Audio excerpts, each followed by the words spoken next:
Hello friends, सभी को नमस्कार। उम्मीद है आपकी प्रैक्टिस बढ़िया चल रही होगी।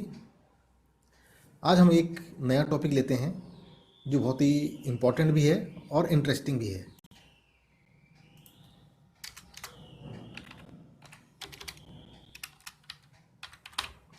लेयर।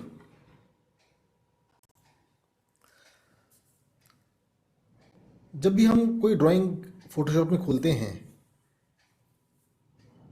तो हमारा एम ये रहता है कि हम किसी भी छोटे छोटे पार्ट पर जो एडिटिंग करनी हो वो किस तरह से बड़ी आसानी से और फ्लेक्सिबिलिटी से की जाए। वो काम इस तरह से हो कि उस ड्राइंग के किसी दूसरे भाग पर वो प्रभाव ना पड़े। जैसे मान लीजिए कोई पार्ट आप इरेज कर रहे हैं या डिलीट कर रहे हैं या और भी कुछ दूसरी एडिटिंग काट छांट कर रहे हों, तो जितना एरिया हमने चुना है काम करने के लिए वो उसी पर काम हो और दूसरे भाग प्रभावित नहीं हो। ऐसा करने के लिए हमारे पास लेयर्स हैं। आप ये देख रहे हैं यहाँ पर एक लेयर्स पहले है। हम चाहे कोई भी नई ड्राइंग बनाएं या कोई भी ड्राइंग हम इस्तेमाल करें, जब भी एडोब फोटोशॉप में हम ऐसा काम करते हैं तो इसमें कम से कम एक बैकग्राउंड लेयर होती है। आप देख रहे हैं ये बैकग्राउंड लेयर है। इसमें जो इमेज है वो भी एक आप देख रहे हैं। अब मान लीजिए हमें किसी दूसरी फाइल में से इसमें कुछ पार्ट्स लेकर आने हैं।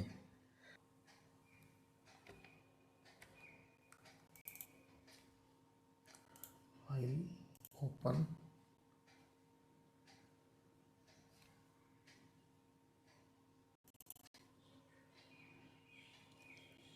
मान लीजिए एक फाइल है, हमें इसको जिस फाइल में हम काम कर रहे हैं इसमें लेके आना है। इसके लिए सबसे अच्छा तरीका है, जिस फाइल का कोई पार्ट हमें चाहिए सबसे पहले हम उस पर क्लिक करेंगे।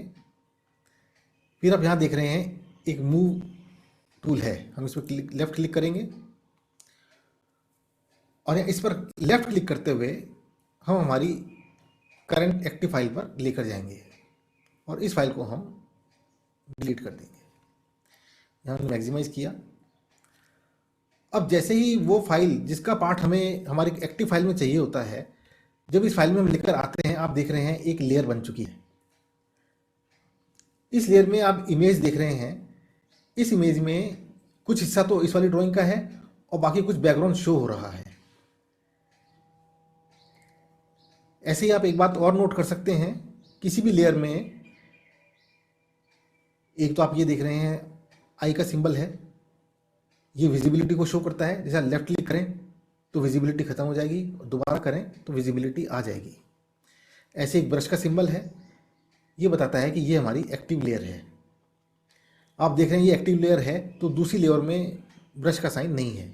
ऐसे यदि हम बैकग्राउंड को चूज़ करेंगे तो आप देख रहे हैं यदि हम विजिबिलिटी ख़त्म करते हैं तो विजिबिलिटी चली जाती है और दोबारा क्लिक करने पर ऑन हो जाती है।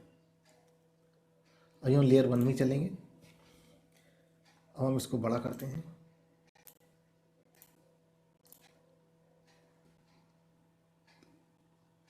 मान लीजिए हमें ये जो पार्ट है ये हमें हमारी इस ड्राइंग में चाहिए और बाकी पार्ट नहीं चाहिए।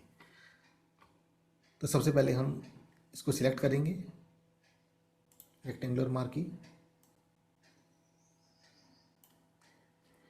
ये हमने सिलेक्ट कर लिया। अब मूव टूल लेंगे,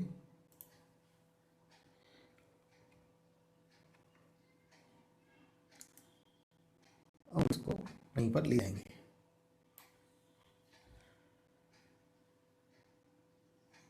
अब हमें इस पूरे पोर्शन को डिलीट करना है या हमें इरेज करना है। तो सबसे पहले हमारी जो बैकग्राउंड लेयर है हम इसकी विजिबिलिटी को ख़त्म कर देते हैं। आप देख रहे हैं ये जो ट्रांसपेरेंट एरिया जो शो कर रहा है वो हमारी पहले एक्टिव ड्राइंग का है।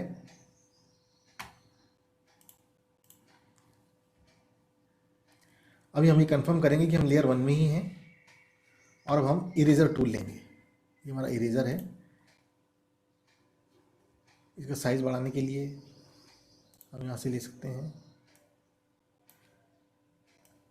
आप देख रहे हैं जैसे ही हम लेते हैं इरेजर टूल, आप देख रहे हैं जैसे हम इरेजर यूज़ कर रहे हैं ये पोर्शन हटता जा रहा है।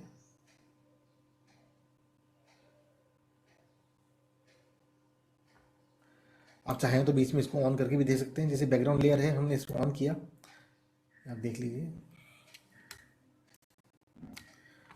इसको ऑन रहते हुए भी आप कर सकते हैं। जैसे कि मान लीजिए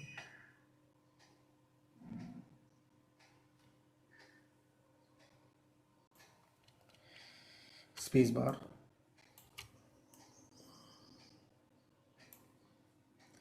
हमने इसको ऑन किया, आप देख रहे हैं, हम इसको डिलीट कर देते हैं।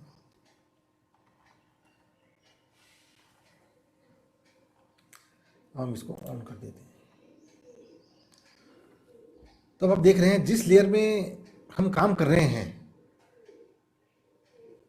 जो भी हम एडिटिंग उस पर करें, वो काम दूसरी लेयर पर प्रभावित नहीं होता है।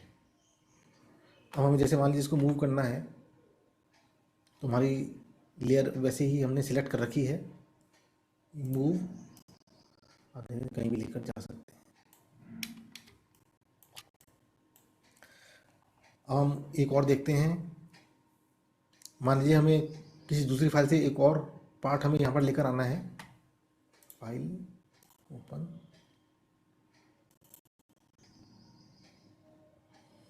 मान लीजिए ये है। तो सबसे पहले हम इन फाइलों को इस तरह से एडजस्ट करेंगे कि हमें सही दिख रही हैं, और हम उस फाइल पर क्लिक करेंगे जिसका पार्ट हमें चाहिए। अब ये मूव टूल हमारा सिलेक्ट है, हम इसको क्लिक करते हुए इस फाइल में लिखकर जाएंगे। अब हम इसको डिलीट कर देंगे, मैक्सिमाइज। आप देख रहे हैं ये हमारी लेयर 2 और बन गई है।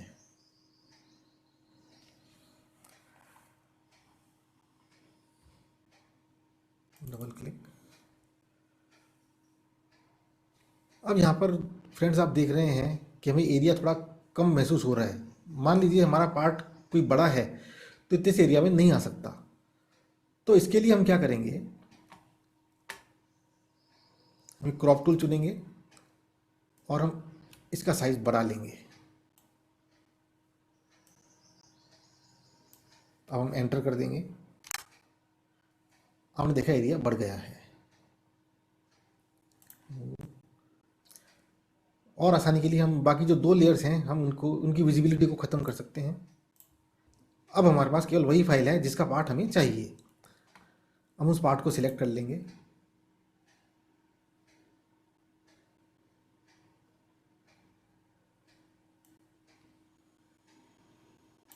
मान लीजिए ये हमारा पार्ट है, और हम इसको मूव कर लेंगे। अब हम सिलेक्शन को हटाने के लिए बाहर कहीं क्लिक कर देते हैं। अब हमें ये जो पार्ट है ये हमारे लिए किसी काम का नहीं है, अब हमें इसे डिलीट करना पड़ेगा। हम एक रेक्टेंगुलर मार्क लेते हैं और इसको सेलेक्ट कर लेते हैं। अब जैसे हम डिलीट दबाएंगे ये पूरा डिलीट हो जाता है।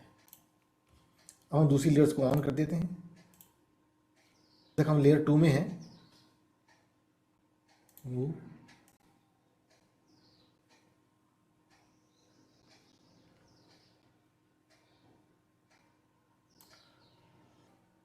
एडिट, ट्रांसफॉर्म, स्केल, इसे मूव कर देते हैं, एंटर।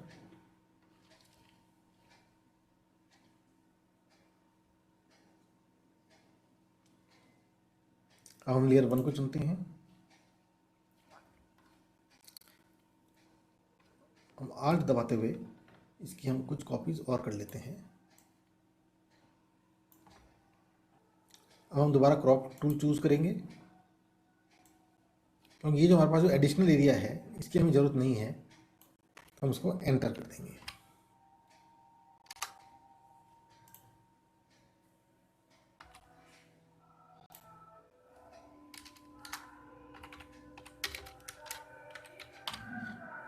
टेक्स्ट, तो यहाँ पर आप देख रहे हैं ये हमारा टेक्स्ट टूल है। हम इस पर लेफ्ट क्लिक करते हैं और जहाँ हमें टेक्स्ट लिखना है हम वहाँ पर लेफ्ट क्लिक करते हुए एक रेक्टेंगल खींच लेंगे। देख रहे हैं टूल्स ऑप्शन बार में टेक्स्ट का सिंबल है। यहाँ पे टेक्स्ट की जितनी भी फॉर्म्स हैं वो सब यहाँ पर दे रखी हैं। इसका साइज़ दे रखा है और कलर दे रखा है। इस पर अपना टेक्स्ट आप लिख सकते हैं।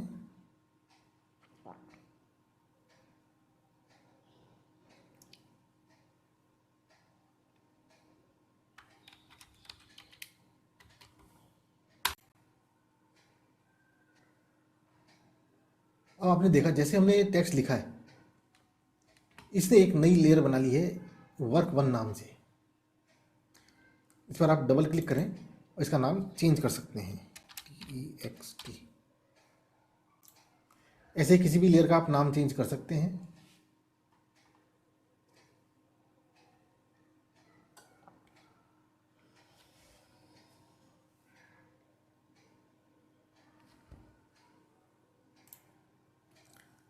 अब हम थोड़ा इसको मूव कर लेते हैं। यदि आपको दोबारा इस टेक्स्ट पर एडिटिंग करनी हो तो आप दोबारा टेक्स्ट टूल चुन सकते हैं। और जैसे आप यहाँ क्लिक करेंगे, आप इसका जैसे मान लीजिए साइज़ बढ़ाना है तो आप खाली इस साइज़ के बॉक्स में लेफ़्ट क्लिक करें और एरो की दबाएं। जैसे जैसे आप अप एरो की दबा रहे हैं साइज़ बढ़ता जा रहा है, और डाउन एरो की दबा रहे हैं साइज़ घटता जा रहा है।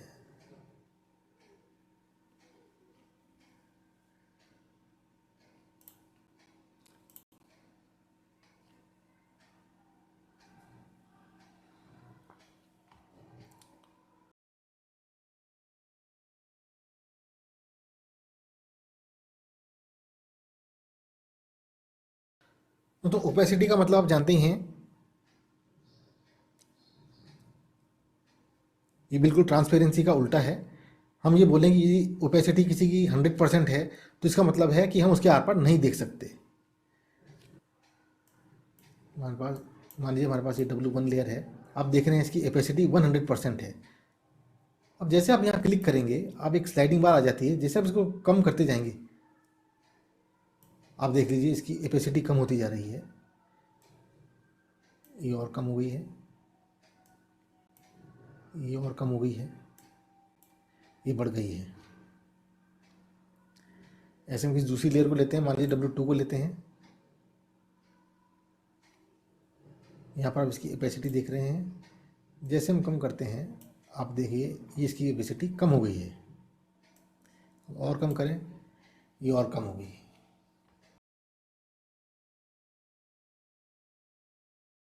ग्रेडियंट।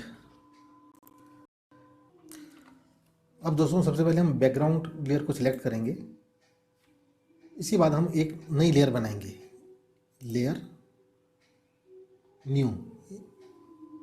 यहाँ पे आप लेयर लिख दीजिए, या नाम में आप लिख दीजिए ग्रेडियंट।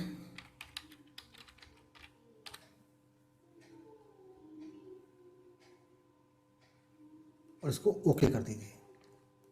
आप देख रहे हैं ये एक नई लेयर बन गई है जिसका हमने नाम ग्रेडियंट दे दिया है। इसके पहले हम ग्रेडियंट का मतलब समझ लेते हैं। ग्रेडियंट का अर्थ होता है दो या दो से अधिक रंग जिनमें मामूली सा फर्क होता है, जो हम अपनी ड्राइंग को या आर्ट वर्क को और अच्छा बनाने के लिए हम अप्लाई करते हैं। अब हम ग्रेडियंट अप्लाई करते हैं। सबसे पहले आप चेक कर लीजिए कि ग्रेडियंट की लेयर सिलेक्टेड है। यहाँ पे आप देख रहे हैं ग्रेडियंट का टूल, इस पर लेफ्ट क्लिक करेंगे तो टूल ऑप्शंस बार में ये टूल आ गया है और ये ग्रेडियंट पिकर है। जैसे इस पर क्लिक करते हैं, इसमें जो डिफरेंस ग्रेडियंट्स हैं वो आ जाते हैं। अब ये कौन कौन सी ग्रेडियंट हैं, आप जैसे उस पर माउस लेकर जाते हैं वहाँ वो अपीयर हो जाता है। मान लीजिए हम यहाँ पे फोरग्राउंड टू ट्रांसपेरेंट करते हैं और बाहर कहीं भी क्लिक कर दें तो ये ग्रेडियंट पिकर डिसअपीयर हो जाता है। अब यहाँ पर आप देख रहे हैं लीनियर ग्रेडियंट, हम इसको चूज़ कर लेते हैं। अब हम लेफ़्ट क्लिक करते हुए राइट साइड से लेफ़्ट साइड की तरफ जाएंगे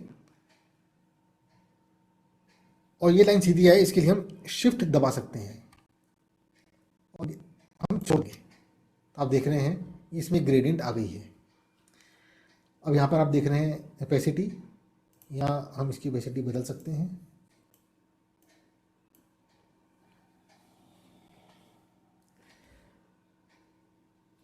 डबल क्लिक, दोस्तों आप प्रैक्टिस करें और एक्सपर्ट बनें। Thank you. धन्यवाद।